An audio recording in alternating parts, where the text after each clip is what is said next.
एक बार एक मोर था जो बहुत सुंदर था। उसके पंख बेहद खूबसूरत थे। एक दिन खूब झमझम बारिश हुई और मोर नाचने लगा। नाचते हुए वह अपनी खूबसूरती को निहार रहा था, पर अचानक उसका ध्यान उसकी आवाज पर गया, जो कि बेहद बेसुरा और कठोर था। इस बात का एहसास होते ही वह बेहद उदास हो गया और उसकी आंखों में आंसू आ गए।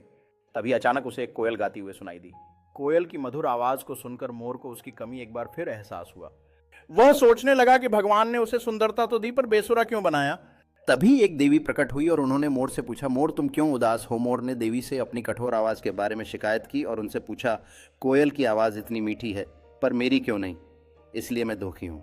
अब मोर की बात सुनकर देवी ने समझाया, भगवान के द्वारा सभी का हिस्सा निर्धारित है, हर जीव अपने तरीके से खास होता है। भगवान ने उन्हें अलग अलग बनाया है और वे एक निश्चित काम के लिए हैं। उन्होंने मोर को सुंदरता दी, शेर को ताकत और कोयल को मीठी आवाज़। हमें भगवान के दिए इन उपहारों का सम्मान करना चाहिए और जितना है उतने में ही खुश रहना चाहिए।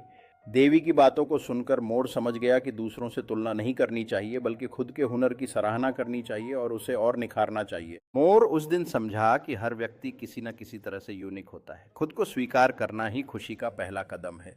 जो कुछ भी आपके पास नहीं है उसके लिए दुखी होने के बजाय आपके पास जो है उसे स्वीकार कर लेना चाहिए। जैसे ही मोर ने अपने आसपास के लोगों को देखा, उसे एहसास हुआ कि हर किसी की अपनी खासियत है।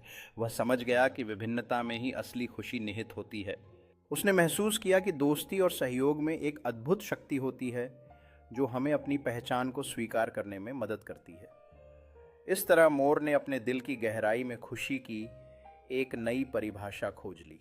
इस नई समझ के साथ मोर ने अपनी चुनौतियों का सामना करने का साहस पाया और अपने सपनों की ओर बढ़ने लगा।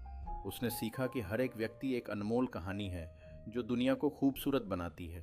इस नए नज़रिए के साथ मोर ने सभी के साथ मिलकर एक ऐसे जश्न का आयोजन किया, जहां हर कोई अपने गुणों और क्षमताओं का जश्न मनाता था।